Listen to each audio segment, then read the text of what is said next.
7 মাসে 119টা হত্যা আর 10 বছর 792টা হত্যা, এই সমস্ত তামাশা বাদ দেন। নিজেদেরকে স্টাবলিশ করতেছেন যে অশিক্ষিত লোকের চেয়েও আপনারা কম বুঝেন, এটা খুব খারাপ লাগে। এইটা আপনি কি ধরনের প্রতিবেদন ছাপলেন, কি হিসাব দিলেন? ওটা ইনডাইরেক্ট একটা সোসাইটির উপর দিয়ে চালিয়ে দিলেন।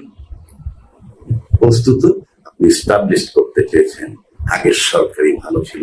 এই সরকার তাহলে তো ক্ষমতায় থাকলে শেখ হাসিনার যে কম হবে যদি 10 বছর থাকে। বাংলাদেশে প্রথম আলো পত্রিকা নিয়ে বিভিন্ন সময় বিভিন্ন জনই এই পত্রিকাটাকে অগ্রহণযোগ্য বলে আসছে, যদিও তাতে কিছু আসে যায় না প্রথম আলো। কারণ প্রথম আলো পত্রিকার যারা মালিক পক্ষ, সম্পাদক পক্ষ, তারা বেশ প্রভাবশালী বাংলাদেশের রাজনীতিতে। তারা একটা পত্রিকায় তাদের একটা প্রতিবেদন আমি দেখলাম, যেটা তাদের প্রতিবেদন না, সেখানে গত 5/3/2025 তারিখের প্রথম আলোতে এটা পাবলিশড হয়েছে।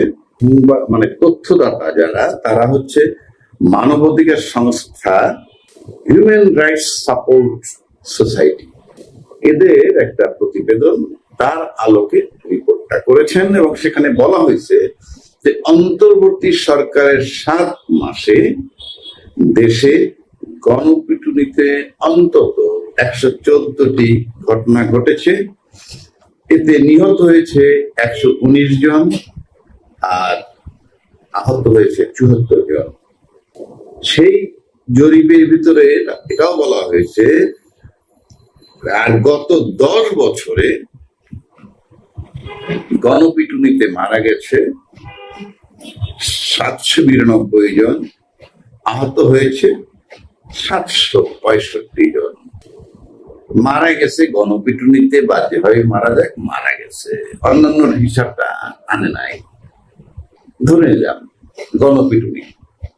তাহলে পরিষ্কার বোঝা যায় যে যদি আমরা এটাকে গড় করি, 7 মাসে যদি 119 জন মারা যায়, তাহলে এই সরকার যদি ক্ষমতায় থাকে 10 বছর, তাহলে মারা যাবে 2050 জন মিনিমাম, আর আহত হবে কমপক্ষে 1300।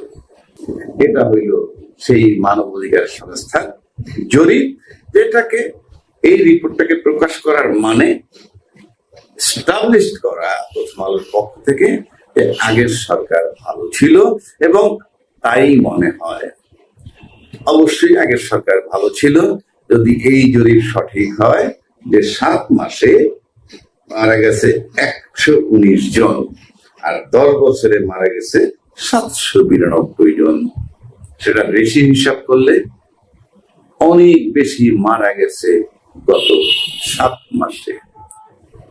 কি অদ্ভুত জরিপ তার বা পাবলিকেশনটা, অথচ একবারও বিবেচনায় নিল না। যেই সরকার, পতিত সরকার দেশ থেকে পালিয়ে গেল, সেই পালিয়ে গিয়ে সে বহির্বিশ্বে বসে বলতেছে তালিকা করো যাদেরকে বিচার করতে বা হত্যা করতে হবে। কিছু ঘর বাড়ি জ্বালাই দিতে পারো না পরিস্থিতিকে আউট অফ কন্ট্রোল নেওয়ার জন্য, এ ধরনের বক্তব্য আছে। আর এই প্রথম আলো বলছে যে এই সমস্ত গণপিটুনির বিষয় নিয়ে যে মামলা হয়ে থাকে, হলেও সুষ্ঠু তদন্ত হচ্ছে না এবং শাস্তিও নিশ্চিত হচ্ছে না। ঘটনা 7 মাসের জরিপটা আশ্চর্য ব্যাপার। এত লেখাপড়া করে, এত শিক্ষিত হয়ে তারা কল্পনা করলো না, হিসাব করলো না যে 16 বছরের যে অত্যাচার সেটা প্রকাশ পাইছে 2024 সালের জুলাইতে। সেই জুলাইতে শেখ হাসিনার নেতৃত্বে, শেখ হাসিনার হুকুমে বাংলাদেশের বিভিন্ন বাহিনীর প্রধানগণের নেতৃত্বে 2000 লোকের বেশি হত্যা হয়েছে, আহত হয়েছে 30,000-এর বেশি। তাহলে জরিপ করে দেখুন, সেই 10 বছরের ভিতরে আপনি জুলাইকে বাদ দিয়েছেন কেন?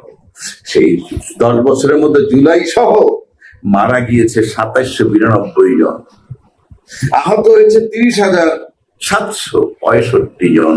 কাজী ইউনূস সাহেব যদি ক্ষমতায় থাকে হত্যার পরিমাণ কমে যাবে।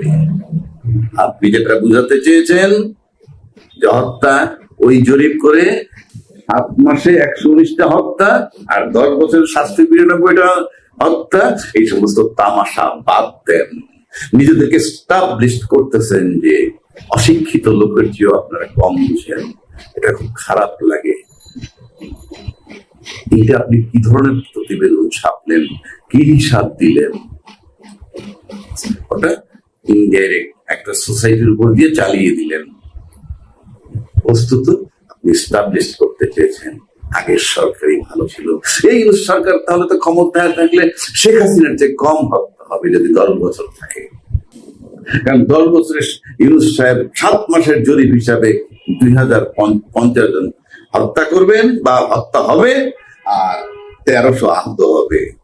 আর আপনার প্রাণ প্রিয় পতিত সরকার যাকে স্টাবলিশ করতে চাচ্ছেন আগের সরকারটাই ভালো ছিল, তিনি অলরেডি আপনার হিসাব মোতাবেকই জুলাই সহ যদি ধরা হয় তাহলে 792 জন হত্যা করেছে আর 30,765 জনকে আহত করেছেন।